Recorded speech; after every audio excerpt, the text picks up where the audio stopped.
हमारी मेहमान है। संग, सुर, सौंदर्य तीनों का इन्हें वरदान है। गंगा की धारा जैसी इनकी जुबान है। आध्यात्मिकता या आध्यात्मिक ज्ञान, उसकी तो ये बहुत बड़ी खान।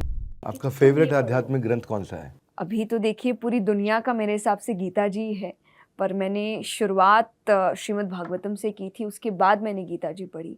तो मैं श्रीमद् भागवत कहूँगी क्योंकि इसमें भगवान के सभी अवतार हैं, उनकी सारी लीलाएं हैं, पूरे 24 अवतार और 24 अवतारों की सीख है। तो श्रीमद् भागवत मेरी पहली किताब थी जो मैंने जिसका अध्ययन किया था, जिसको समझा था, जिसको पढ़ा था। भागवतम का कोई सबसे इम्पोर्टेंट प्रसंग जो आपको लगता है जिसने आपको बहुत प्रभावित किया, बहुत इंस्पायर किया, आप आज भी आप उसको याद भी करती हैं, चर्चा भी करती हैं, सुनाती भी हैं? मैं कहूँगी ऐसे तो श्री कृष्ण की हर लीला है जो आपको बहुत पसंद आती है, बहुत लुभाती है, जब क्योंकि उसमें उत्सव है, प्रेम है, भक्ति है। तो बट आप, अगर मुझे लगता है समझदारी आप की 10वें स्कंद की तरफ जा रही हैं। हाँ जी, लेकिन समझदारी की अगर जब जीवन सुधारने की बात कहे तो मैं पहला ही श्लोक कहूँगी जो है सच्चिदानंद रूपाय। तो क्योंकि उसमें भगवान के रूप के बारे में बताया गया जो शास्त्रों में है, जो है सत्य, चित और आनंद। दैट इज ट्रूथ, अवेयरनेस और आनंद इज ब्लिस। कि आप इन तीन चीज़ को अगर असलियत में जानने की कोशिश करते हैं तो आप पहुंचते भगवान तक हैं। और यही आपको हर शायद ग्रंथ, वेद, पुराण, उपनिषद यही समझाता है कि पूरी दुनिया को जो खोज लेता है वो अंत में पहुंचता भगवान के पास ही है। कि मैं हो सकता है इतना घूम कर आ रहा था, अगर मैं सीधा भगवान के पास भी चला जाता तो मैं सारी चीज़ों को समझ जाता। तो सच भी भगवान है, चित्त भी भगवान है और आनंद भी भगवान ही है। वाह वाह।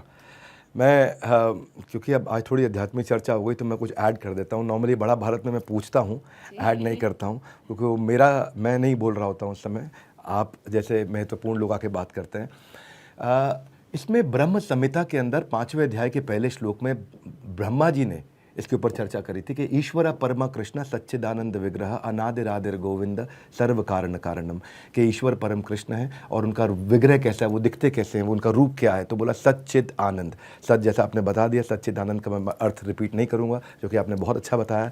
सच्चिदानंद विग्रह, तो कोई कह सकता है कि भगवान का कोई कारण होगा, वो कहाँ से निकले, उनका सोर्स क्या है? तो बोले अनादिरादिर गोविंद।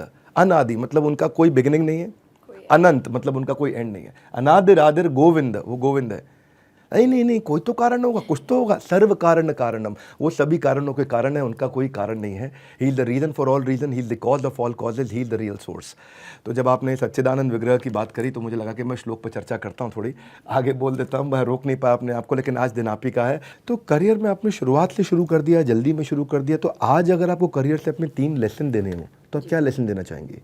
पहला लेसन, आपकी जो इंसल्ट्स है उनको सीरियसली मत लीजिए, क्योंकि अगर आप वो सीरियसली लेते हैं तो आप अपने कॉन्फिडेंस को ख़त्म कर रहे हैं। वो इसीलिए है क्योंकि आपने कोई कंट्रीब्यूट अभी तक किया नहीं है। जैसे कहते हैं ना, उगते सूरज को सब सलाम करते हैं। क्यों? क्योंकि जब वो उगता है तो वो रोशनी देता है, कंट्रीब्यूशन। जब तक आप किसी फील्ड में कंट्रीब्यूट नहीं करेंगे लोग आपको सीरियसली नहीं लेंगे। तो वो आपको नहीं ले रहे, आप भी उनको मत लीजिए।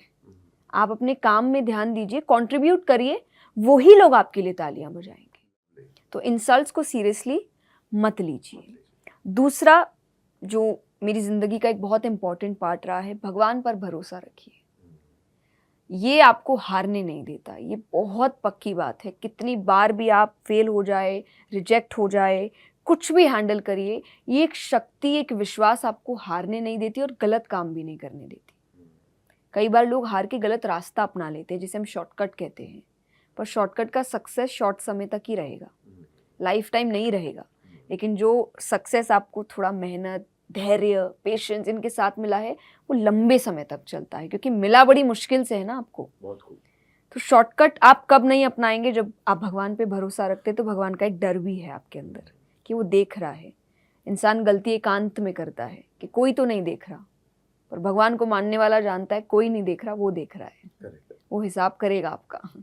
तो ये दूसरी है कि भगवान पर भरोसा रखिए। और तीसरा जो मेरे पापा ने मुझे कहा कि रुको मत, बहता पानी निर्मला।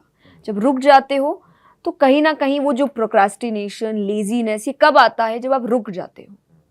और वो रुकने का मतलब ये नहीं कह रही मैं, आप ब्रेक मत लीजिए, पर एक वो रुकना कि अब मुझसे नहीं हो रहा, या आप जो कर रहे हैं उसी में कंफर्टेबल हो गए हैं। मैंने जब भजन किया था, मैं भजन में भी अच्छा कर रही थी, मुझे शायद ज़रूरत नहीं थी कथा की ओर जाने की, पर मुझे कुछ और करना था।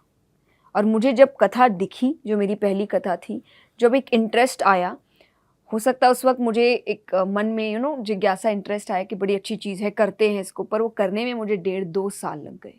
तो मेरे लिए इतना टफ था क्योंकि मेरी उम्र भी छोटी थी, मुझे वो बात समझ नहीं आ रही थी, मुझे ऑल टुगेदर एक नई भाषा सीखनी पड़ी थी। मैं मारवाड़ी में मैंने वो पहली कथा करी थी और हमने 1.5-2 साल तक घर में सिर्फ मारवाड़ी में बात करी थी। सो दैट वो एक कमांड आए मेरे ऊपर, उस लैंग्वेज के ऊपर। तो समय लगातार चाहती तो मैं उस वक्त छोड़ सकती थी कि नहीं भाई भजन अच्छा है मुझसे, पर नहीं, मुझे करना है नई चीज़। मैं उस कंफर्ट जोन में नहीं जाना चाहती। और जब उस पहली कथा को लेके कंफर्ट जोन हुआ, तब मैंने श्रीमद् भागवत करी। तब भी मैं अपने कंफर्ट जोन में निकली। मैं क्लास 12 में थी तब मैंने करी थी। और जब उसको लेकर मैं धीरे धीरे कंफर्टेबल हुई, तब मैं मोटिवेशनल सेशंस में आई।